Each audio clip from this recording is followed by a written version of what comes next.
ঘট্টমেলা নয়, আমার আপনার রায় নিয়ে খাপ পঞ্চায়েত নয়। সন্ধ্যে 7টা মানেই করা সত্যি কথা, যা হজম করতে সময় লাগে। যুদ্ধ হোক বা দুর্নীতি, অপরাধ বা চিটিংবাজি, ঘুরিয়ে নাক দেখাই না আমি, যখন তখন রং বদলাই। আমি স্বর্ণালী, প্রশ্ন করি সোজাসুজি।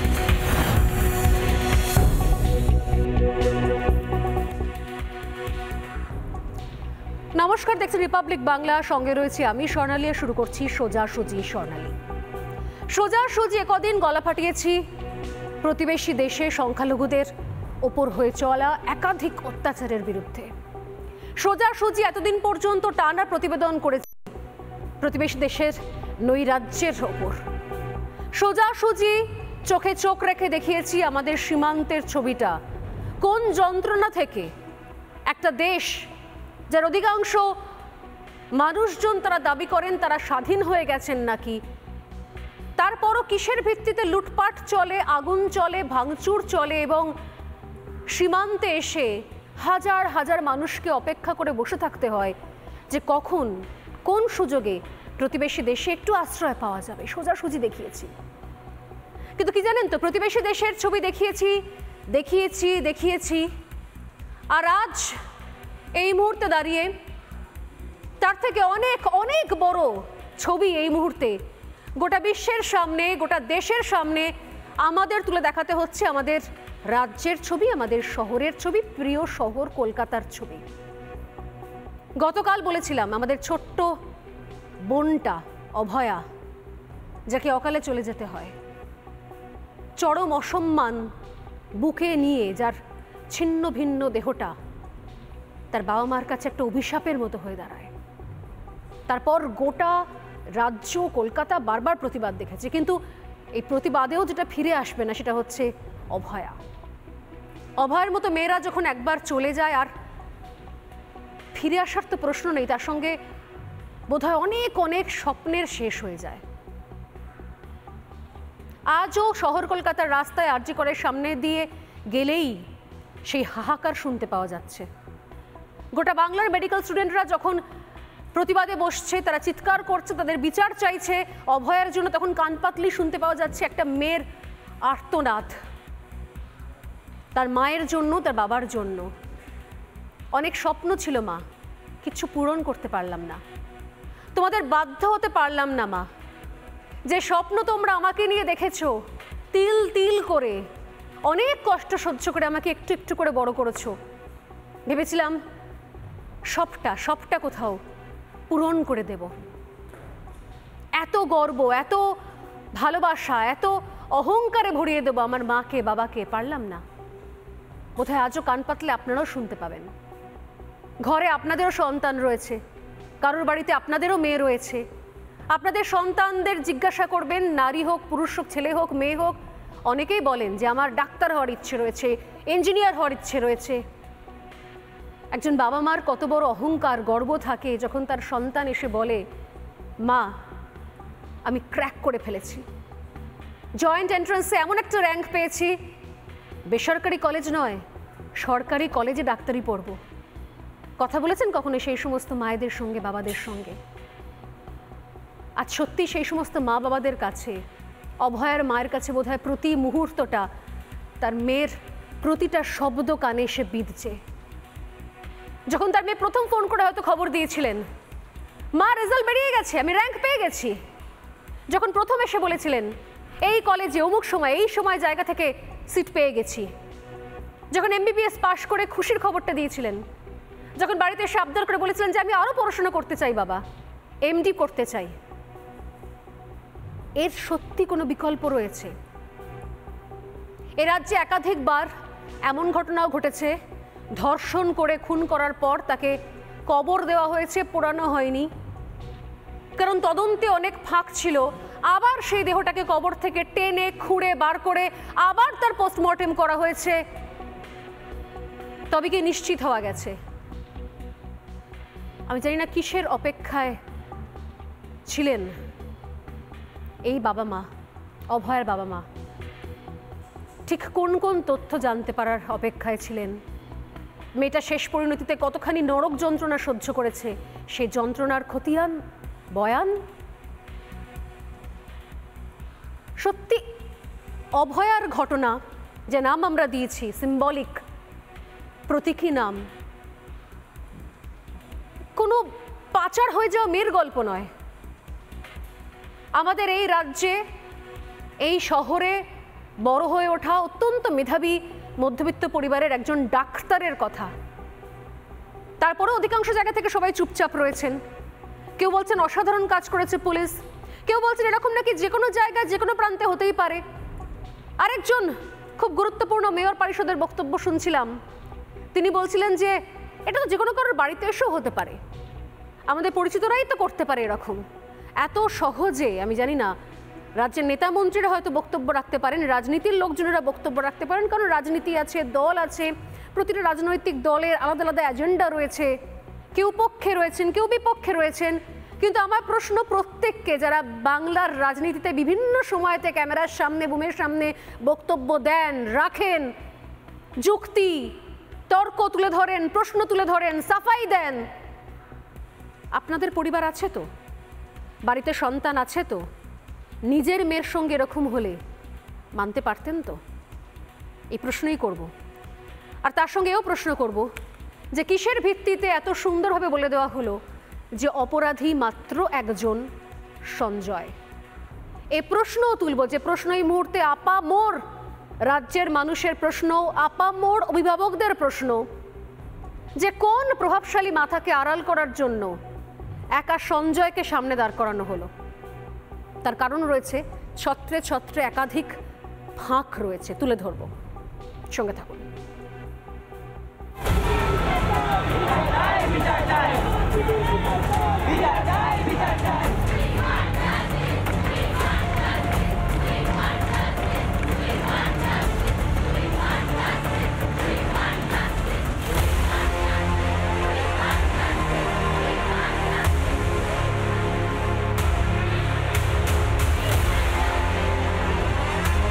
আমরা বিশ্বাস করছি একজন সিভিক পুলিশকে সামনে এগিয়ে দিয়ে তার পেছনে আরো বড় কাউকে ঢাকা দেওয়ার চেষ্টা করা হচ্ছে।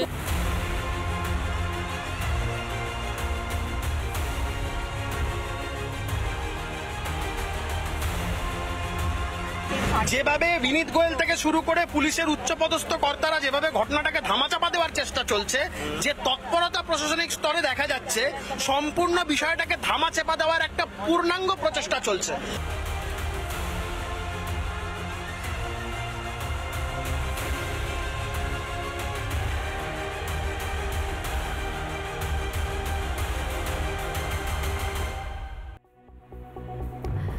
বাহাত্তর ঘন্টা পার হয়ে গেছে, গ্রেপ্তার হয়েছে মাত্র একজন।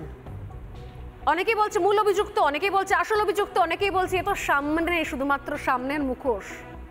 আর.জি. কর হাসপাতালে খুন, নারকীয় ধর্ষণের তদন্তে পরতে পরতে রহস্য রয়েছে, প্রশ্ন রয়েছে। এই ঘটনায় এখনো পর্যন্ত গ্রেপ্তার সিভিক ভলেন্টিয়ার সঞ্জয় রায়। কিন্তু শুধু কি সঞ্জয়? ঘটনার গতি প্রকৃতি বলছে অন্য কথা। উল্টে আরো অনেকের জড়িয়ে থাকার সম্ভাবনা ক্রমশ প্রকাশ্যে আসছে, ক্রমশ বাড়ছে। তাহলে কাদের আড়াল করার চেষ্টা চলছে? কি লুকোচ্ছে পুলিশ? শুরু থেকে কি লুকিয়ে এসছে পুলিশ?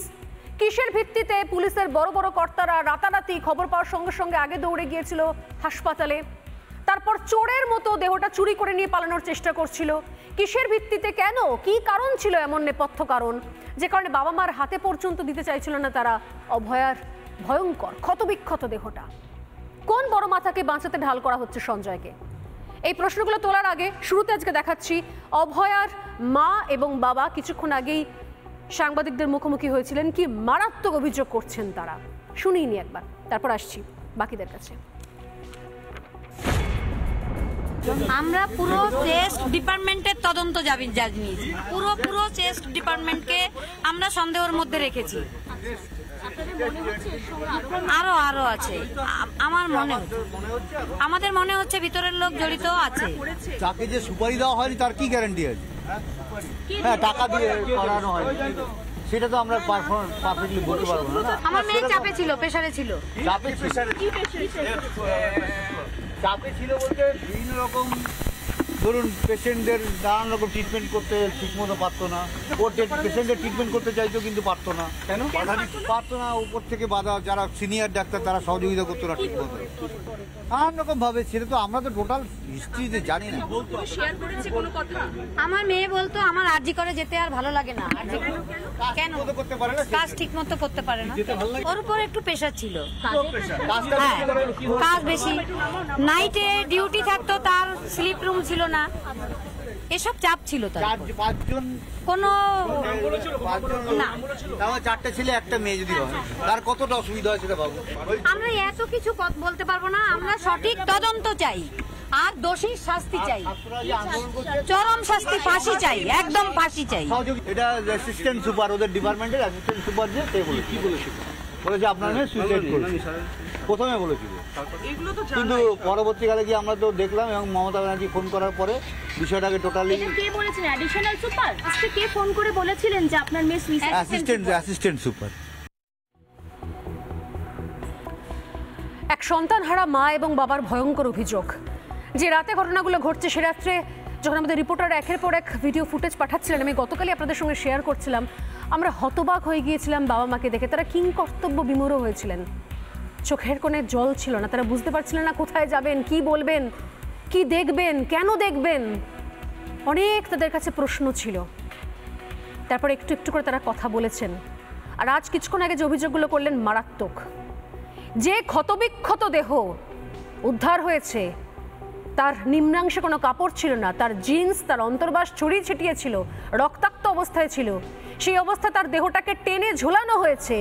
তারপর কি অবলীলায় হাসপাতালের তরফ থেকে, পুলিশের তরফ থেকে বাবা মাকে ব্যক্তিগতভাবে জানানো হয়েছে আপনার মেয়ে আত্মহত্যা করেছেন। যেন একজন এমবিবিএস ডাক্তার যে এমডি পড়ছে, তিনি তার নিজের জিন্স, পরিধেয় বস্ত্র, অন্তর্বাস খুলে রেখে আত্মহত্যা করবে। সারা দেহে ক্ষত নিয়ে দাঁড়িয়ে রয়েছে, মুঠো মুঠো মাথার চুল তার ছিঁড়ে ফেলা হয়েছে, নারকীয় অত্যাচার, মাথার চুল থেকে পায়ের নখ পর্যন্ত কোনো জায়গা সুস্থ নেই।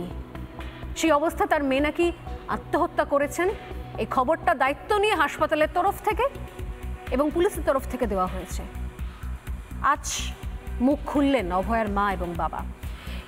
যে প্রশ্নগুলো আমাদের মনেও রয়েছে, সাধারণ মানুষ হিসেবে, সাংবাদিক হিসেবে, এই রাজ্যের মানুষ হিসেবে, মেয়ে হিসেবে, আমিও তো বাংলার মেয়ে, এখানেই বড় হয়েছি, পড়াশোনা করেছি, সেই প্রশ্নগুলো এক এক করে তুলে ধরবো। তবে তার আগে এই মুহূর্তে আমাদের সঙ্গে যারা রয়েছেন বিশিষ্ট চিকিৎসক ডক্টর কুণাল সরকার, রয়েছেন আরেকজন চিকিৎসক ডক্টর শান্তরূপ দে, এছাড়া আমাদের সঙ্গে বাকি যারা রয়েছেন বিজেপি মুখপাত্র কেয়া ঘোষ, রয়েছেন আইনজীবী মণিশঙ্কর চট্টোপাধ্যায় এবং স্টুডিওর বাইরে থেকে রয়েছেন বিজেপি নেতা সজল ঘোষ। ঘটনাচক্রে সজল ঘোষ সেই রাতের সাক্ষী, যখন দেহটা নিয়ে পুলিশ আপ্রাণ তাড়াহুড়ো করে যে কোনো যেন প্রকারণ কোথাও একটা নিয়ে যাওয়ার চেষ্টায় ব্যস্ত ছিল। এমনকি বাবা মা যে গাড়িতে রয়েছেন, যাদের সন্তান চলে গেছে, বুক খালি হয়ে গেছে, এই ধরনের ভয়ঙ্কর খবর যারা পেয়েছেন, তাদেরকে মেয়ের দেহটুকু পর্যন্ত দেখতে দেওয়া হচ্ছিল না। তাদের গাড়ির ওপরে চাপড় মেরে মেরে গাড়িটাকে সরিয়ে দেওয়া হচ্ছিল। এই ধরনের ঘটনাও যখন ঘটনা হচ্ছিল, সেই সময় সজল ঘোষ উপস্থিত ছিলেন। আমি জানতে চাইবো যে তখন কি অভিজ্ঞতা ছিল। তবে তার আগে প্রথমে আমি আসবো, ডক্টর কুণাল সরকার আমাদের মধ্যে রয়েছেন। ডক্টর সরকার, আপনাকে আলাদা করে বলার কিছু নেই, এই ঘটনার একাধিক রিপোর্ট ইতিমধ্যেই সামনে এসছে। আপনি জানেন ক্রমশ যে ধরনের তথ্যগুলো আমরাও জানতে পারছি সূত্র মোতাবেক, কারণ কিছু কিছু পার্ট অফিসিয়ালি বলা হয়েছে আর পরবর্তীকালে আমাদের কিছু তথ্য খুঁজে বার করতে হয়েছে। যে ক্ষতচিহ্ন ওই মেয়েটির মাথা থেকে পা পর্যন্ত রয়েছে, অনেকেই প্রশ্ন করছেন, যার চেহারা সুঠাম, মানে দেহের গঠন থেকে শুরু করে, যার হাইট থেকে শুরু করে, এই যাকে ধরা হয়েছে সঞ্জয়, তার থেকেও লম্বা চওড়া, এবং শুধু তাই নয়, যেভাবে এই এতগুলো ক্ষত দেওয়া হয়েছে, সেক্ষেত্রে তার পাল্টা কোনো ক্ষত সঞ্জয়ের কাছে এক বিন্দু নেই, একটা আঁচড়ের চিহ্ন পর্যন্ত নেই। এই সব কিছু গতি প্রকৃতি। এবং শেষ যে খবর পাচ্ছি আমরা, যদি সূত্র মোতাবেক জানতে পারছি যে দু ধরনের সিমেনের সন্ধান পাওয়া গেছে, অর্থাৎ শুক্রাণু বলতে যা বুঝি আমরা। এরপরও কেন বারবার বলা হচ্ছে যে অপরাধী শুধুমাত্র একজন? আপনার গোটা ঘটনা দেখে একজন চিকিৎসক হিসেবে মনে হয়েছে যেটা কোনো একজনের কাজ আদৌ সম্ভব? কোনো একজনের পক্ষে এই নারকীয়তা, এই বিভৎসতা, এই হিংস্রতা, এটা ঘটনা কোনো একজনের পক্ষে সম্ভব? স্বর্ণালী, আমরা ফরেন্সিক মেডিসিনের লোক নই, কিন্তু মেডিসিন সম্বন্ধে তো একটা মোটামুটি একটা সার্বিক আইডিয়া এবং কমন সেন্স আছে। দেখো, তুমি যদি এই ক্রাইম সিনটার কথা মনে করো, তাহলে এই ক্রাইম সিনটার মধ্যে কেবল ধরো যে বা যারা এই মেয়েটির ওপরে এই বিভৎস আক্রমণটা করলো, তারা খালি নিজেদের আধার কার্ড, ভোটার আইডি এবং পাসপোর্ট ছবিটা রেখে যায়নি। তাছাড়া এই সিনের চারিদিকে একেবারে অজস্র বায়োলজিক্যাল স্যাম্পল সেখানে ছড়ানো আছে। যে কোনো এফিশিয়েন্ট পুলিশ ডিটেকটিভ ফোর্সের কাছে আজকে এই ধরনের ক্রাইম ইনভেস্টিগেট করা, 2-4 দিন এটাকে ইনভেস্টিগেট করে সাসপেক্ট লিস্টের সঙ্গে বায়োলজিক্যাল স্যাম্পলগুলো মিলিয়ে আজকে আমাদের এই ক্রাইমটা যতই হিনিয়াস এবং বিভৎস, এর ইনভেস্টিগেশন করাটা একজন এফিশিয়েন্ট পুলিশ ফোর্সের কাছে শুড বি ভেরি এলিমেন্টারি। এবং সেখানে যে এতগুলো প্রশ্ন আসছে, সেখানে যে প্রথম থেকেই আমরা কেমন যেন একটু হেজিটেন্ট হয়ে গিয়ে সিবিআই করছি চারদিকে, এটা কিন্তু আমাদের রাজ্যের অ্যাডমিনিস্ট্রেটিভ ল অ্যান্ড অর্ডার আত্মবিশ্বাসের কাছে কি বলবো, যেমন মেয়েটির জীবনটা আমরা শেষ করে দিলাম, ঠিক সেই রকম করে আমাদের নিজেদের মধ্যে যেটুকু একটা সামান্য আত্মসম্মান এবং ইন্টেগ্রিটি ছিল, আজকে সেই ইন্টেগ্রিটির ওপর কিন্তু it is a rape of a girl and it is a rape of our states integrity. এই যে প্রশ্নগুলো আমাদের সামনে আজকে আসছে, খারাপ লাগছে। যথেষ্ট সম্ভাবনা আছে যে এখানে একাধিক লোক ইনভলভ থাকতেই পারত, এবং আমরা এই রাজ্যের নাগরিক, আমি ডাক্তার হই, আমি টিচার হই, আমি যাই করি না কেন, আমরা রাজ্যের ল অ্যান্ড অর্ডার এবং পুলিশ ফোর্সের যারা মাথা, তাদের কাছ থেকে আমরা একটা সহজ সরল ওপেন কমিউনিকেশন এই স্টেজে আমরা আশা করি। এবং একজন রাজ্যের নাগরিক হিসেবে বলবো, আমরা আপনাদের সম্মান করি, আমরা আপনাদের বিশ্বাস করি। আপনারা এই পলিটিক্যাল কলরব চারিদিকে হবেই, কিন্তু এই পলিটিক্যাল নয়েজ থেকে একটা স্ট্রেট ফরওয়ার্ড ইনভেস্টিগেশনকে সেপারেট করে আপনাদের বক্তব্য, আপনাদের ডেপুটেশন শোনার জন্য আমরা আছি। এবং যদি সময় হয় পরে আরেকটা কথা বলবো, যে আজকে সময় এসছে, আমরা আমাদের 7.5 বছর মেডিকেল কলেজে বোধহয় 10খানা আন্দোলন করেছি, আমাদের পরের প্রজন্ম বোধহয় বছরে একটা করে আন্দোলন করেছে, কিন্তু যতক্ষণ না আমরা একটা স্বচ্ছ হসপিটাল অ্যাডমিনিস্ট্রেশন শিখব, যতক্ষণ আমরা শিখব যে একটা 2000 বেডের হসপিটাল যেখানে 10,000 লোক কাজ করে, যেখানে অসংখ্য মহিলা, অসংখ্য নার্স, অসংখ্য জুনিয়র ডাক্তাররা কাজ করে, তাদের কিভাবে আজকের 21st সেঞ্চুরির ভারতবর্ষে ম্যানেজ করতে হয়, যে একজন হেলথ সার্ভিসে 20 বছর ফার্মাকোলজি পড়িয়েছেন বা 15 বছর প্যাথোলজি করেছেন বলে they did not get the automatic rights of, যে আমরা কেউ মাতৃ জঠরে অভিমন্যুর মতো নয়, সেও বেচারা পুরো ব্যাপারটা শুনে উঠতে পারেনি মাতৃ জঠর থেকে। যে হসপিটাল অ্যাডমিনিস্ট্রেশন সম্বন্ধে আবার বলবো, পলিটিক্যাল নয়েজটা সেপারেট করে আমাদের যথেষ্ট সিরিয়াস হতে হবে। না হলে এই ফি বছর দুর্গাপুজো, কালী পুজোর করার মতো আমাদের কিছু ভালনারেবল ওয়ার্কফোর্স, ইয়াং ছেলেমেয়েরা, ইয়াং নার্সরা, তারা হয় অ্যাসল্টেড হচ্ছে, নয় এই রকম একটা ক্রাইম হচ্ছে, এবং তারপরে ইনভেস্টিগেশন নিয়ে আমরা যে কানাঘুষোগুলো শুনছি, তাতে তো মনে হয় একদিকে তো তার বিভৎসতা এবং যে সামান্যতম আত্মবিশ্বাস আজকে একটা নাগরিক চেতনার মধ্যে আমাদের ছিল, তাতে কিন্তু ভয়ঙ্কর ফাটল ধরছে আজকের দিনে। না, ফাটল ধরছে শুধু না, আমার তো মনে হয় ফাটল ধরে গেছে অনেক আগে থেকে। আপনি বলছেন যে পলিটিক্যাল নয়েজ বাইরে রাখার কথা, কিন্তু আমি জানি না যে এই রাজ্যে একাধিক ঘটনা ঘটলে ওই আবারও সেই পলিটিক্যাল নয়েজের কথা বলা হয়। এই নয়েজ আমাদের কান মাথা বন্ধ করে দিয়েছে, ঝাঁঝা করছে, কিছু শুনতে পাচ্ছি না। যেরকম হয় না যে বিমানে উঠলে বা অনেক সময় অনেক লাউড মিউজিক শোনার পরে কিছুক্ষণ মনে হয় কান মাথা ঝাঁঝা করছে, বো করছে, সেরকম প্রত্যেক ক্ষেত্রে যখনই কোনো মেয়েদের ঘটনা ঘটে, ধর্ষণ, শ্লীলতাহানি, একের পর এক অপরাধ, খুন, তখনই এত ধরনের মন্তব্য রাজনৈতিক আঙিনা থেকে শুনতে হয়েছে আমাদের, তাতে ওই বিচারের বাণী নীরবে নির্ভীতে কাঁদে ছাড়া আর কিছু বলার থাকে না আমাদের। আর সেগুলো শুনতে শুনতে মনে হয়েছে এরপর যদি আমার আপনার ঘরে কিছু হয় তখনও কি একই মন্তব্য শুনতে হবে? দেখুন তাই হলো। আমার আপনার ঘরেরই কথা এটা। অভয়ার সঙ্গে এই ভয়ঙ্কর পরিণতি মানে যে কোনো মুহূর্তে যে কোনো কারোর যে কোনো বাড়ি থেকে যতই ভালো পড়াশোনা করা হোক, যত মেধাবী হোক, যত ভালোভাবে সে সমাজে প্রতিষ্ঠিত হন না কেন, কেউ গ্যারেন্টি দিতে পারবে না তার সঙ্গে কোন দিন কোন রাতে কি হয়ে যাবে। কেউ কোথাও কোনো কারোর কোনো নিশ্চয়তা নেই, কোনো গ্যারেন্টি নেই। এরপর আমরা বলবো পলিটিক্যাল নয়েজ বাদ, পলিটিক্যাল নয়েজের কোথা থেকে বাদ দেওয়া সম্ভব ডক্টর সরকার? আমি আপনার কাছে আসবো, তবে তার আগে আমি কয়েকটা বেসিক জায়গায় নজর রাখতে চাইবো। ময়নাতদন্তের প্রাথমিক রিপোর্টে যেগুলো উঠে আসছে, কি আসছে? শ্বাসরোধ করে খুন করা হয় অভয়াকে। অনেকেই বলছেন যে যেভাবে কোথাও একজনকে খুন করা হয়, ধর্ষণ করা হয়, নাকি একই জনের পক্ষে যদি সেটা করা হয়, কোনো একজন যদি করে তাহলে নাকি একই প্যাটার্ন থাকে। বাট এক্ষেত্রে একই সঙ্গে 3-4টে প্যাটার্ন দেখতে পাওয়া হয়েছে। কোথাও প্রবল মার, কোথাও টেনে হিচড়ে খাবলে খুবলে ছিঁড়ে নেওয়া, কোথাও দাঁতের কামড় বসানো, কামড়ে মাংস তুলে নেওয়া, আর কোথাও হচ্ছে সরাসরি প্রেশার দিয়ে শ্বাসরোধ করে খুন করা। আলাদা আলাদা যে প্যাটার্নগুলো দেখা যাচ্ছে সেগুলো সাধারণত একই ধরনের, একই মানুষ যখন খুন করে একই প্যাটার্নে, সে 4টে প্যাটার্নে একসঙ্গে খুন করে না, সে একই প্যাটার্নে খুন করে।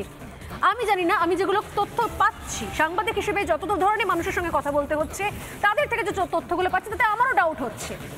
প্রথমে শ্বাসরোধ করে খুন করা হয়, তারপর থাইরয়েডের বোন ভাঙা, পায়ের গোড়ালি ভাঙা, অর্থাৎ একজন মানুষের পক্ষে এত পরিমাণ আঘাত দেওয়া সম্ভব যে গলার হাড় ভেঙে গেল, পায়ের গোড়ালি ভেঙে গেল, রক্তক্ষরণ হয় 2 চোখ থেকে।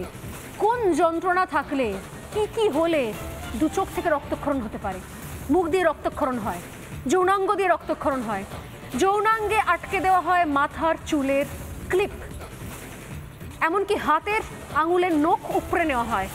মাথা থেকে পা পর্যন্ত আমরা সূত্র মোতাবেক জানতে পারি প্রায় 100র ওপর নাকি শুধুমাত্র ডিপ কামড় যাকে বলে, সেই দাঁতের কামড়ের চিহ্ন রয়েছে। যেন জীর্ণতনা প্রকরণে তাকে খুবলে খাওয়া বলি আমরা, সেই খুবলে খাওয়া। বাঁ পায়ে আঘাতের চিহ্ন, তলপেটে আঘাতের চিহ্ন, এমনকি পেলভিকও নাকি ভেঙে গেছে বলে খবর সূত্র মোতাবেক জানতে পারি আমরা। গোড়ালিতে আঘাতের চিহ্ন, পেটে আঘাত, ঠোঁটেও কামড় বসানোর আঘাত, ডান হাতের অনামিকাতে আঘাত, যেটা আমরা বলছিলাম যে আঙুলের থেকে নখ খুবলে নেওয়া, উপড়ে নেওয়া। এবং সর্বশেষ যে তথ্য, 2 ধরনের সিমেনের নমুনা পাওয়া গেছে বলে সূত্র মোতাবেক এখন জানতে পারছি আমরা। আর এই জায়গা থেকে প্রশ্ন যেগুলো উঠছে, আমি আসবো এখানে। শান্তরূপ গতকাল ছিলেন আমাদের প্যানেলে, আমি শান্তরূপের কাছে আসবো, বাকিদের কাছে এক এক করে আসছি। এরকম সুস্থ সবল পরিণত মহিলাকে আকণ্ঠ মদ্যপান করে এত রকমভাবে আঘাত করা সম্ভব বিভিন্ন প্যাটার্নে। এবং সবচেয়ে বড় কথা হচ্ছে, তাকে যখন আঘাত করা হচ্ছে এরকম নারকীয়ভাবে, তখন মেয়েটি কোনো রকম প্রতিবাদ করেন। এটা কি আদৌ সম্ভব? একটা আঁচড় পর্যন্ত সঞ্জয়ের শরীরে পাওয়া যায়নি, একটা আঁচড় পর্যন্ত নয়। কি করে সম্ভব হয় এটা? হাত পায়ের হাড় একা একজনের পক্ষে ভাঙা সম্ভব? কেন সঞ্জয়ের দেহে কোনো আঘাতের চিহ্ন নেই? ধর্ষণ করে খুন করে ফের মদ খাওয়া শুরু করলো সঞ্জয়। কোন সাহস থেকে, কোন কনফিডেন্স থেকে এটা সম্ভব? যদি কেউ একা থাকে তার এই আত্মবিশ্বাস থাকবে যেখানে এই রকম ক্ষতবিক্ষত একটা লাশ পড়ে রয়েছে, তারপরে পাশে বসে আবারও মদ্যপান করে ক্যাম্পাসে ফিরে যাব। এবং তার সঙ্গে যেটা মারাত্মক প্রশ্ন শান্তরূপের কাছে আসছি, সেটা হলো এরপর ওই দেহটাকে টানতে হ্যাঁচড়াতে নিয়ে গিয়ে হুক থেকে ওপরে ঝুলিয়ে দেওয়া। যারা সামনাসামনি দেখেছেন সঞ্জয়কে এবং যারা সামনাসামনি দেখেছেন আমাদের এই অভয়া বোনটিকেও, তারা বলছে এটা একজনের পক্ষে, ওই সঞ্জয়ের পক্ষে করা ইম্পসিবল। স্বর্ণালী, প্রথমে আমি বলে রাখি যে ঘটনাটা ঘটেছে according to first floor CCTV footage, যেখানে একমাত্র সিসিটিভি ফুটেজ পাওয়া যায়। 3টে 3-এ এই সঞ্জয়, যাকে ধনঞ্জয় আমি বর্তমানে ধনঞ্জয় হয়ে গেছে, সেই সঞ্জয় 3টে 3-এ ঢুকেছে, 3টে 32-এ বেরিয়েছে। যদি টাইম ক্যালকুলেশন করো 29 মিনিটস। এই 29 মিনিটসে সে ওপরের ফ্লোরে গিয়ে এত কিছু ঘটনা তার একার পক্ষে করা, ইটস কোয়াইট ইম্পসিবল। 72 ঘন্টা, এখনও 72 ঘন্টার বেশি পেরিয়ে গেছে। আমি শুধু একটু 72 ঘন্টা সিনারিওটা দেখতে চাই, আমি একটু সাজাতে চাইছি, মানে যারা আপামর সাধারণ জনতার একটু বোঝা উচিত যে কোন জায়গায় দাঁড়িয়ে আছে। প্রথম দিকে যে পুলিশ, একজন সিপি, নট কোনো একটা কনস্টেবল নয়, সিপি মিনস সিনিয়র আইপিএস, যার অ্যাটলিস্ট একটা হিউজ এক্সপিরিয়েন্স থাকা দরকার, সে কোনো কিছু না দেখে, বায়োলজিক্যাল কোনো রকম এভিডেন্স না দেখে সে সরাসরি সুইসাইড বলে দিল। তারপরে মানে একটা রাজনৈতিক হস্তক্ষেপ করার পর, যখন মাননীয় মুখ্যমন্ত্রী বলার পর তার একটার পর একটা তার ব্যবহার পাল্টাতে থাকলো। তার মানে কি, প্রথম থেকে আমরা দেখলাম যে মুখ্যমন্ত্রী যেটা বলবে সেটাই, সে পার্ক স্ট্রিটের ছোট্ট ঘটনা হোক আর এইখানে সিপিকে তার বয়ান মানে পাল্টাতে বলা হোক। দ্বিতীয়ত আমি প্রথম দিনে একটা কথা বলেছিলাম যে হসপিটাল হচ্ছে আমাদের ডাক্তার বা স্টুডেন্টের কাছে একটা মন্দির সমতুল্য, এবং শুধু আমাদের কাছে না, আমি আজকে আমার বয়ানটা আরেকটু পাল্টাতে চাইছি। আমার সাধারণ জনগণ, প্রত্যেকটা মানুষ না, তারা মন্দিরে বা মসজিদে কেন যায়? তার সুরাহা পেতে। ঠিক সেরকমই স্বাস্থ্যকেন্দ্রিক তার কোনো প্রবলেম হলে তারা হসপিটালে চলে যায়। ঠিক সেরকমই এই যে ঘটনাটা ঘটেছে না, এটা একটাই কথা বলা চলে যে মন্দিরে দেবী ধর্ষিত হয়েছে, অর্থাৎ কার কাছ থেকে সুরাহা পেতে চায়? ডাক্তারের কাছে। আর যে ধর্ষিত হয়েছে তিনি একজন ডাক্তার ছিলেন, সুতরাং আমরা বলতে পারি মন্দিরে দেবী ধর্ষিত হয়েছে। এবং তারপরও একটা কথা কি, আপাতমস্তক প্রচুর যে এই কমিটিগুলো তৈরি হয়েছে, বিশ্বাস করো স্বর্ণালীদি, এটা একদম পুরোপুরি মানে রাইট হ্যান্ড লেফট হ্যান্ড। আমি বলছি কি যারা এই মুহূর্তে তার সহকর্মী সহযোদ্ধা বা আরো অনেক এই মুহূর্তে যারা এই প্রশ্নগুলো তুলছেন, যেগুলো আমিও তুললাম সবার সামনে জনসমক্ষে, সেইটা ওই ওখানকার প্রিন্সিপাল তিনি বুঝতে পারলেন না, হাসপাতালে সুপার বুঝতে পারলেন না, পুলিশ বুঝতে পারলেন না। তারা স্মার্টলি ফোন করে অভয়ের মা বাবাকে বলে দিলেন যে আপনার মেয়ে আত্মহত্যা করেছে। একজন শিক্ষিত মেয়ে, একজন ডাক্তার, একজন এমবিবিএস ডাক্তার, এমডি পড়ছেন, তিনি তার নিম্নাঙ্গের কাপড় জামা খুলে গলায় দড়ি দিয়ে আত্মহত্যা করবে? মানে আমি বলছি কি গোড়ায় গলদ রয়েছে শান্তরূপ। তিনি তো একজন সিনিয়র ডক্টর, অত সিনিয়র, তার নামে কি অ্যালিগেশন আছে না আছে আমি কোথাও যাব না, তিনি প্রথম একজন ডাক্তার। তার কাছে আমার একটা করজোড়ে নিবেদন, আপনি কি সত্যি দেখেননি আজকে ওই অভয়ের জায়গায় যদি আপনার ঘরের সন্তান হতো, আপনি কি একই কথা বলতেন এইভাবে যে আপনি তাকে সুইসাইড করা হয়েছে, আপনি ধর্ষকের কি এইভাবেই পাশে দাঁড়াতেন? আজকে যারা রাজনৈতিক ভেদাভেদ করছে তাদের প্রত্যেকের কাছে প্রশ্ন, আজকে অভয়ের জায়গায়, আমাদের ডাক্তার বন্ধুর জায়গায় একবার নিজের ঘরের মানে একটু মা বোন সন্তান যারা আছে তাদেরকে একবার পরিকল্পনা করে দেখুন, এটা মেনে নেওয়া যাচ্ছে না। এবং কিছু বলছিলেন ডক্টর সরকার, কিছু বলছিলেন। তোমার প্রতিটা কথা সত্যি, তার সঙ্গে কোনো রকম কোনো মতভেদের প্রশ্ন ওঠে না, কিন্তু আমরা যদি একটু অবজেক্টিভলি ভাবি এই সময়, এই যে প্রশ্নগুলো তুমি তুলছো স্বর্ণালী, যেগুলো একেবারে পয়েন্ট ওয়াইজ হাইলাইট করেছে, আমার মনে হয় উইদাউট আ ডাউট আমরা রাজ্যের মানুষ এখন পলিটিক্যাল ক্ল্যারিফিকেশন চাইছি না, আমরা law and order police force থেকে ক্ল্যারিফিকেশন চাইছি। আমাদের ক্যালকাটা ওয়েস্ট বেঙ্গল কি ক্যালকাটা পুলিশ থেকে আমরা তাদের একটা স্বচ্ছ সৎ ক্ল্যারিফিকেশন চাইছি যে নাগরিক প্রশ্নগুলো মানুষের সামনে আসছেন, আপনাদের জোর হাত করে অনুরোধ করি, প্লিজ কাম ফরওয়ার্ড। আপনার একটা সম্মানের জায়গায়, বিশ্বাসের জায়গায় আছেন। কিন্তু সরকার, আপনার মনে হয় যে পুলিশের এই নাগরিক ভূমিকাটা এটা পলিটিক্যাল কোন রকমের ইনফ্লুয়েন্স ছাড়া করা সম্ভব? ফুটেজ কেন সামনে আনছে না এখন অবধি? ফুটেজ না সিসিটিভি ক্যামেরা নাকি ধরা পড়েছে নাকি শুধুমাত্র সঞ্জয় একাই নাকি গেছে, কিন্তু সেই সিসিটিভি ফুটেজ আজ পর্যন্ত সামনে নিয়ে আসা হলো না। আমি আসবো, আমি মাঝখানে একটা স্টেটমেন্টও বলি। এখানে ডক্টর সরকার রয়েছেন, শান্তরূপও রয়েছেন। প্রিন্সিপাল একটা স্টেটমেন্ট ভীষণ রকমভাবে নিয়ে প্রতিবাদ করছেন মেডিকেলের ছাত্রছাত্রীরা। বলা হয়েছে যে মেয়েটি কেন এত ইরেসপন্সিবল ছিল যে রাত্রিবেলা একা ছিল। মানে এই তো সেই ওই ধরনের কথা হয়ে গেল যে মেয়েদের রেপ করার জন্য তার পোশাক দায়ী। মানে এই ধরনের মন্তব্য যে কোনো মানে হাসপাতালের প্রিন্সিপাল করতে পারেন, আমার অন্তত ধারণার বাইরে। যদি সত্যি সত্যি তারা এই পোস্টারটা নিয়ে বিক্ষোভ না করতেন। আরজি করে আমি কাজ করিনি, আমি একটা কথা যতদূর শুনেছি ওখানকার ছেলে মেয়েদের থেকে, যে আরজি করে এই যে অনেকে বলেছে মেয়েটি আমাদের this colleague of hours, say seminar রুমে কেন ছিল, আমার মনে হয় তার এক্সপ্লেনেশন হচ্ছে সেমিনার রুমটা এয়ার কন্ডিশন ছিল, এবং সেমিনার রুমটা হচ্ছে ওই চত্বরে সারাদিন গরু খাটা খেটে এই ছেলে মেয়েগুলো সেই দিন জমিতে একটা ম্যাট্রে, আরে আমরা ওটিতে মাথায় অক্সিজেন সিলিন্ডার দিয়ে ঘুরেছি বছরের জায়গা নেই, কোনো রেস্টরুম নেই, কোনো চেঞ্জিং রুম নেই। আমরা ল্যাবরেটরিতে থাকতো, তার ফ্যানটা 2 সপ্তাহের বেশি ধরে খারাপ, সেখানে পিজিটিরা বারবার কমপ্লেন করছে, স্টুডেন্টরা কমপ্লেন করছে, তার কোনো রেমেডি নেই, যার ফলে আমরা জেনে নিয়েছিলাম যে ওটির মেঝেতেই ঘুমানোটাই স্ট্যান্ডার্ড, মাথায় অক্সিজেন সিলিন্ডার দিয়ে। আর এই ছেলে মেয়েগুলো জেনেছিল যে ওই যদি একটু বিশ্রাম করতে হয় সেমিনার রুমে এসিটা চালানো যায়, চালিয়ে আমি যদি মেঝেতে শুতে পারি, এটাই হলো 30 ঘন্টা ডিউটি দেওয়ার পরে। আমি একদম সেই একাধিক বক্তব্যগুলো উঠে এসেছে, আমি বক্তব্যগুলো শোনাবো, তার আগে কেয়াদির কাছে যাই। কেয়াদি কিছু বলছে। কেয়াদি, স্বর্ণালী, আমরা অনেক রকম বলা হচ্ছে রাজনৈতিক গন্ধ কেন খুঁজে বার করা হচ্ছে, আমরা অনেক রকম দৃষ্টিভঙ্গি নিয়ে বলছি। আপনি বলছেন সাংবাদিকের দৃষ্টি নিয়ে খুব একদম যথার্থ প্রশ্ন তুলেছেন। ডক্টর সরকার তিনি তাঁর দীর্ঘ অভিজ্ঞতা নিয়ে তিনি তার দৃষ্টিভঙ্গি দিয়ে বলছেন। ভাই শান্তরূপও তাঁর এই প্রজন্মের একজন প্রতিনিধি হিসেবে ডাক্তারের প্রতিনিধি হিসেবে তার যে বক্তব্য তুলে ধরেছেন, কিন্তু দৃষ্টিভঙ্গি নিয়ে যখন কথা হচ্ছে, আমি তো পুলিশের দৃষ্টিভঙ্গি নিয়ে আমি তো প্রশ্ন করতে চাই।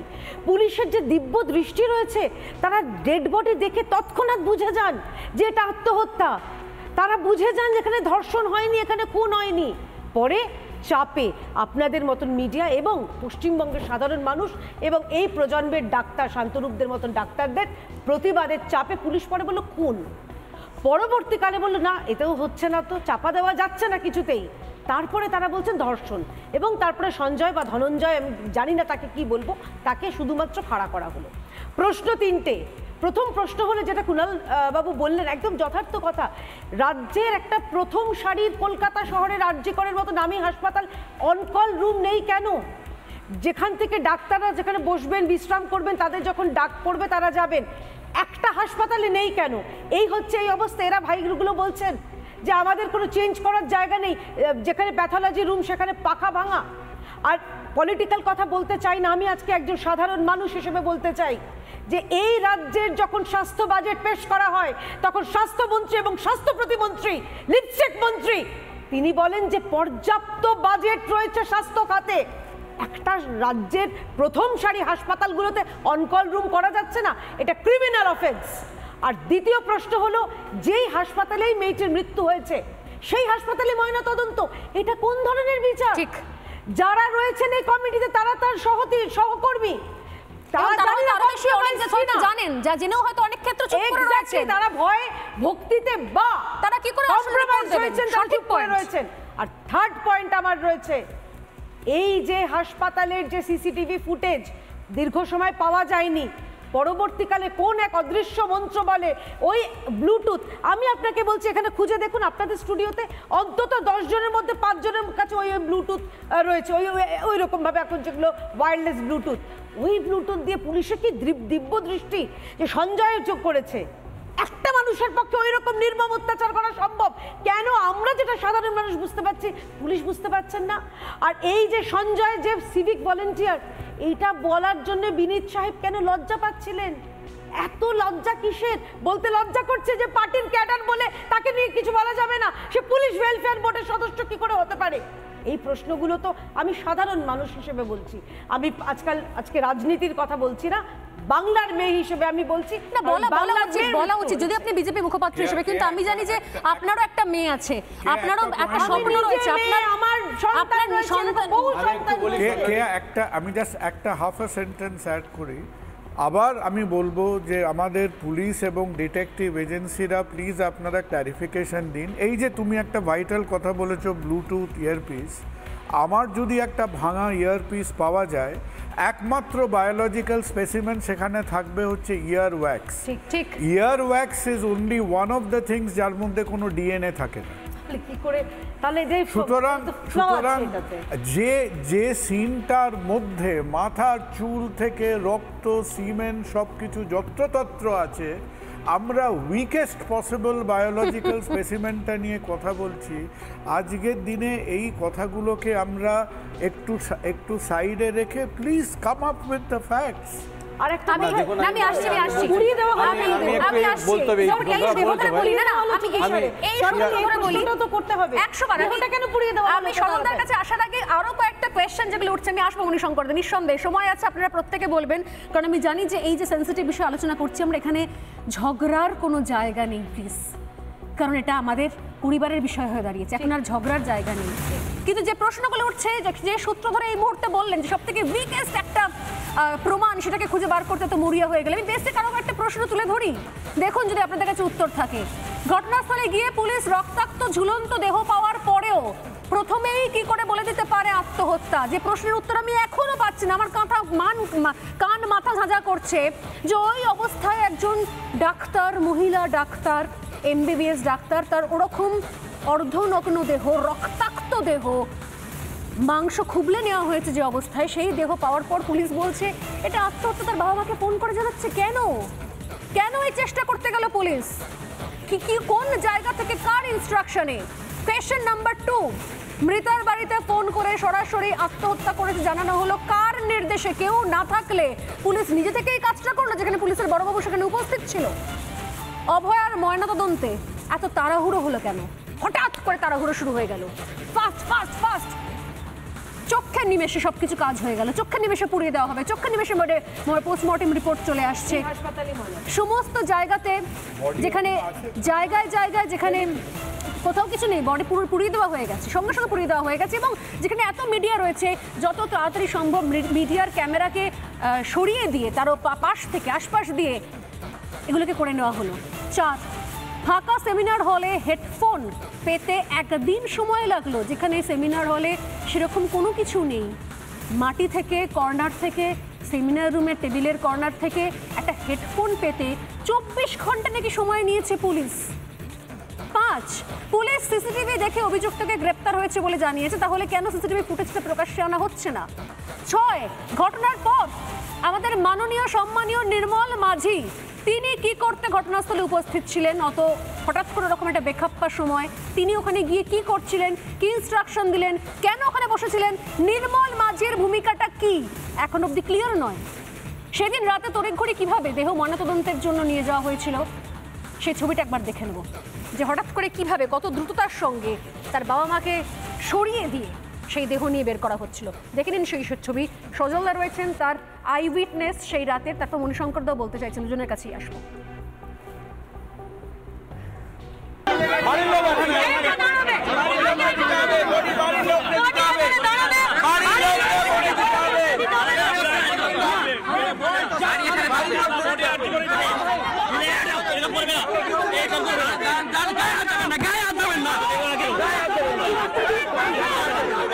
আপনি মহিলার গায়ে হাত দেবেন না।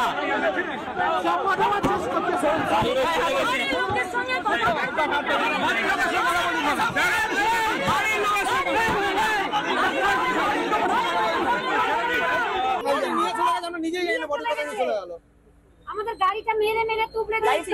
গাড়িতে উঠুন, চলুন, আমরা আছি, ওকে মিথ্যা দিয়ে আসছি। গাড়ি বলো, हमारा গাড়ি বলো। সায়ন্তনকে নিয়ে যাবো। সায়ন্তন তুমি চলো, তুমি ওঠো। শান্তন কোথাও? শান্তন, শান্তন ডাকছেন তোমার। তার বাবাও বলছেন যে বুঝতে পারছি না কেন আমাদের সরিয়ে দেওয়া হচ্ছে, গাড়িতে চাপড় মারা হচ্ছে, ভয়ঙ্কর। আমি যদি পুরো সিকোয়েন্সটা আরও বেশিক্ষণ দেখাতে পারতাম, সঠিক সঠিক যে জায়গাগুলো আমার টিমকে বলবো পরবর্তীকালে দেখাতে, আরও ভয়ঙ্কর অবস্থা, যেখানে বাবা মা হাহুতাশ করছেন, তাদেরকে সরিয়ে দেওয়া হচ্ছে, তাদের গাড়ির ওপরে চাপড় মারা হচ্ছে, তারা ভেতরে বসে রয়েছেন তার মেয়ের দেহ থেকে কয়েক কদম দূরে, কিন্তু মেয়ের দেহ দেখার বা ছোঁয়ার অনুমতি নেই। সজল ঘোষ রয়েছেন। সজলদা, এমন কি কারণ ছিল যে পুলিশ এত তৎপরতার সঙ্গে আপনারা সেখানে উপস্থিত ছিলেন, আপনারাও আটকাবার চেষ্টা করছিলেন, দেখলাম গাড়ি ঘিরে ফেলা হয়েছিল, কি কারণে পুলিশের এরকম লুকোচুরি? সেদিন কোনো সন্দেহ হয়েছিল? যদিও অনেকে বলছেন যে আমি আসছি, সজল ঘোষের কাছে আসছে এই মুহূর্তে। বিনীত গোয়েল লাইভ প্রেস কনফারেন্স করছেন, একবার দেখাবো। বিনীত গোয়েল, আরজি করি অনলি এনি আদার কলেজ, এখন নানা রকম নানা ধরনের গুজো চারদিকে চলছে, মাল্টিপল লোক ইনভলভ আছে, কাউকে প্রোটেক্ট করার চেষ্টা করা হচ্ছে, 3 জনের সিমেন্ট পাওয়া গেছে, all kinds of stories are floating. These are rumors. We have told them. They also had these queries कि 2 জনের सीमन कि 3 জনের सीमन আছে, কাউকে প্রোটেক্ট করা হয়েছে या something. We are absolutely transparent as far as this is concerned. যদি কারো কোনো কোয়েরি থাকে আমাদের কাছে যোগাযোগ করতে পারে, और আমরা ওটাকে অ্যাড্রেস করব। স্টুডেন্টদের মধ্যে আমাদের এটাই আপিল, আপনাদের কিছু যদি কোনো খবর থাকে এই লোকটার ইনভলভমেন্ট থাকতে পারে, we will absolutely look at it from all perspectives. We have nothing to hide. Forensic মেডিসিনের যারা ডক্টর তাদের সঙ্গে কি আপনারা কথা বলবেন, মানে কজ অফ? Absolutely. যে প্রিয়জন আছে প্রত্যেকটা লোকের সঙ্গে কথা বলা হবে। We will take an opinion also regarding injury marks, regarding other things. One person, more person, based on the injuries on the victim, accused এর উপরে injury marks আছে, what it could be. We will do everything possible which is required.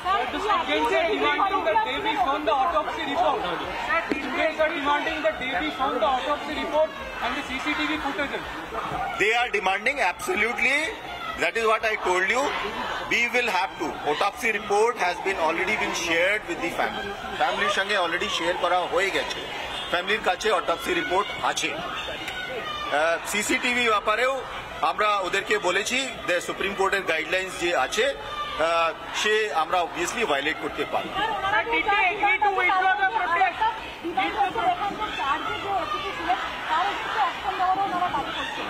যে assistant commissioner এখানকার চার্জে আছেন তার এগেইনস্টে step, ওনার একটা দাবি ছিল কি অ্যাসিস্ট্যান্ট কমিশনার অফ পুলিশকে এখান থেকে সরানো হোক। I have removed him from here for today.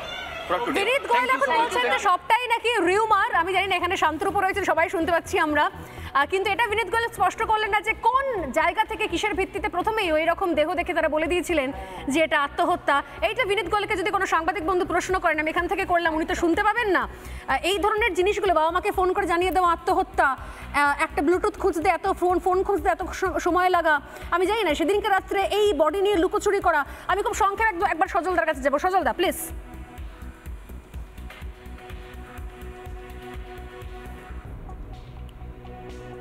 আমি একটা কথা বলি, এই লুকোচুরিটা কিন্তু একদম সকাল শুরুর থেকে ফার্স্ট সিন থেকে লুকোচুরিটা শুরু হয়ে গেছিল। আপনি ভাবুন, একটা মৃতদেহ একটা বিছানায় পড়ে আছে, মাটিতে পাতা একটা বিছানায় মৃতদেহ পড়ে আছে, প্রায় নগ্ন, হ্যাঁ রক্তাক্ত। তখন থেকে লুকোচুরি শুরু হয়ে গেল। প্রথম বাড়ির লোককে জানানো হলো মেয়ে আত্মহত্যা করেছে, যার সঙ্গে আত্মহত্যার বিন্দুমাত্র সিমটমস নেই, যেটা দেখতে ডাক্তার, পুলিশ, নার্স, সিস্টার কিছু লাগে না, যে ওই হসপিটালের ঝাড়ুদারও বলে দিতে পারবে যে এইটা কখনো আত্মহত্যা হতে পারে না। ওখান থেকে এই লুকোচুরিটা শুরু। তারপর 7 তাড়াতাড়ি মমতা ব্যানার্জির ফোন, যে মমতা ব্যানার্জি সাধারণত ধর্ষণ হলে মিথ্যে ঘটনা, সাজানো ঘটনা, যদি একটা নাবালিকা 14-15 বছর মানে শিশু, 14 বছর মানে প্রায় শিশু, টিনেজে শুরু হচ্ছে 13 থেকে 14 বছরের একটা শিশু ধর্ষিতা হলে মুখ্যমন্ত্রী বলেন কি মেয়েটা প্রেগনেন্ট ছিল। 14 বছরে প্রেগনেন্ট হওয়া যায়? আমি জানি না, মানে বায়োলজিক্যালি হওয়া যায় কিনা। মুখ্যমন্ত্রী যখন এগুলো বলেন, সেখানে দেখলাম মুখ্যমন্ত্রীর ফোন চলে গেল, কমিশনার এক্স সিএম এর ডেড বডি ছেড়ে দৌড়ে চলে এলো। তখনই বোঝা যাচ্ছিল যে ডাল মে কুছ কালা হ্যায়। ডাল মে কুছ কালা হ্যায় বলা ভুল হলো, পুরো ডালটাই কালা আছে। তারপর দেখলাম 7 তাড়াতাড়ি 4টের পর ইনকোয়েস্ট হবেও তো হওয়ার কথা নয়, জুডিশিয়াল ইনকোয়েস্ট হওয়া উচিত ছিল। জজ সাহেব পৌঁছে গেল, একদম ফাটাফাট সব হয়ে গেল। ওখানকার যারা স্টুডেন্ট তারা যা বললো সব মেনে নেবো, সব মেনে নিয়ে ফাটাফাট করে দিল। করে একদম টাটকা বডি, একদম প্রায় টাটকা বডি কাটার সঙ্গে সঙ্গে তাকে আবার গাড়িতে তুলে ছাত্রদের মেরে ধরে হাঁটিয়ে বিভিন্ন রাজনৈতিক দলে আমরা ছাড়াও তাদেরকে মেরে ধরে বাবা মাকে না নিয়ে গাড়ি হুদ্দশ্বাসে সাইরেন বাজাতে জন্য মরা ওদের পোড়াতেই হবে, সরকারের মরা পোড়াতেই হবে, এমন একটা দায়। বাবা মা কোথায় পড়ে কেউ জানে না। তারপর তাদেরকে পুলিশ টেনে নিয়ে গেল হচ্ছে টালা থানায়। একদম তাই। আপনি যে ছবি দেখেছেন, যে ছবি বর্ণনা করলেন রাত্রিবেলার সাক্ষী আই উইটনেস হিসেবে, সেই একই ছবি আমাদের ক্যামেরা তো ধরা পড়েছে। জানি না যে পোস্টমর্টেমের এত তাড়াহুড়ো এবং তার সঙ্গে সঙ্গে এত দ্রুততার সঙ্গে পোড়াতে যাওয়ার ঠিক কোথাও কি বলিদান। 3 মাস আগে এই সেমিনার রুমেই পাড়ার রাস্তা মানে বাইরের কিছু মদো মাতালরা তার আসর বসিয়েছিল, সেটা নিয়ে ঝামেলা হয়েছিল। সেমিনার রুমে বাইরের মানে সেমিনার রুমে যাতায়াত ছিল, অবাধ বিচরণ। বিনীত গোয়েলের প্রেস কনফারেন্স আমরা শুনলাম মণিশঙ্কর দা কিছুক্ষণ আগে। সেই রাতের আঁখো দেখি ঘটনার বয়ান করছিলেন সজল ঘোষ, উনি উপস্থিত ছিলেন সেখানে, আমাদের ক্যামেরাও ছিল। আমার প্রশ্ন হচ্ছে, এই এত তাড়াহুড়োর পর এখন বিনীত গোয়েল খুব সুন্দর মিষ্টি মুখে ভদ্রতার সঙ্গে বলছেন যে সব রিউমার, কোথাও কিছু নই, যদি কেউ জানতে চান এসে জানতে পারেন। আমাদের তো পুলিশ প্রশাসনের উপর আস্থা রাখাটাই কাজ, কিন্তু ওনার আমি এই যে ঘটনাগুলো এক্সপ্লেন করছে, মানে বেশ কয়েকদিন ধরে যে এক্সপ্লেন হচ্ছে মেয়েটি নিয়ে কীভাবে মারা গেছে, এটা নিয়ে আমি যাচ্ছি না, কারণ একটা করুণ ব্যাপার এবং সবাই জানে কিভাবে হয়েছে। এখন আমার কথা হচ্ছে, আমরা যারা বাইরের লোক, মানে যারা এই পরিবারের সঙ্গে যুক্ত নয় মেয়েটির, বা যারা সাক্ষীর, মানে যখন একটা ক্রিমিনাল কেস স্টার্ট হয় স্পেসিফিক্যালি 1, 2, 3, 4 করে কারা সাক্ষী দেবে সেই বয়ানটা লেখা হয়ে যায়। ফলে আমরা যারা এখানে সাক্ষীর ভূমিকায় অবতীর্ণ হয়েছি বলছি সিসিটিভিটা কেন দেখা হয়নি, ওটা দেখা হয়নি কেন, যেটা ইনভেস্টিগেশন কি করে হয় সেটাকে আমরা এক্সপ্লেন করছি, ডেসক্রাইব করছি। আমার কথা হচ্ছে, আমরা যদি সত্যি সত্যি বলতেই পারে না, সাধারণ মানুষ হিসাবে তার প্রশ্ন থাকতেই পারে। আমি বলছি এই প্রশ্নগুলো থাকতে পারে, কিন্তু আসল কথা আপনি দেখবেন কিছুদিন আগের ঘটনা যেখানে অনুব্রত বোম মারুন বলেছিল, অনুব্রত মণ্ডল, কোর্ট থেকে কিন্তু প্রমাণ হয়ে গেল যে ওই ভয়েসটা ওর ছিল না, যেটা টিভির ক্যামেরায় দেখলেন সেটা কোর্ট থেকে প্রমাণ হলো। কোর্ট থেকে বলেছিল, অনুব্রতকে ছেড়ে দিয়েছিল যে ওই ভয়েসটা ওর নয়। আমি আপনার হয়েই বলছি, তার মানে প্রমাণের উপর ডিপেন্ড করছে অনেক কিছু জিনিস। আপনি একদম যদি আমার কাছে নেই, আমার কাছে নেই, কিন্তু সবচেয়ে আনফরচুনেট কি বলুন তো, আপনি অভয়ার এই নারকীয় ধর্ষণ এবং হত্যার সঙ্গে তুলনায় আনছেন অনুব্রত মণ্ডলকে। এর থেকে কিছু বলার থাকে না। আমি বলছি না, 1 মিনিট সময় দিন। আমি বলছি যে আমরা যারা আজকে সবাই এইটার একটা বিচার চাই। একটু ভেবে নিন, কোন জায়গায় এই অভয় যদি আপনার নিজের সন্তান হতো তাকে বড় করতেন। আমি বিরুদ্ধে বলছি না, তো আমাকে বলতে দিন 1 মিনিট। আমি বলছি যে আমরা যারা সোচ্চার, সত্যি সত্যি ফাঁসি হোক, একদম মৃত্যুদণ্ড হোক, ক্যাপিটাল পানিশমেন্ট হোক, কোনো জায়গায় গিয়ে ওই সাক্ষীটার ওখানে কোর্টে গিয়ে আলটিমেট সাজাটা তো আমি আপনি দেবো না, দেবে তো কোর্ট। আমি যদি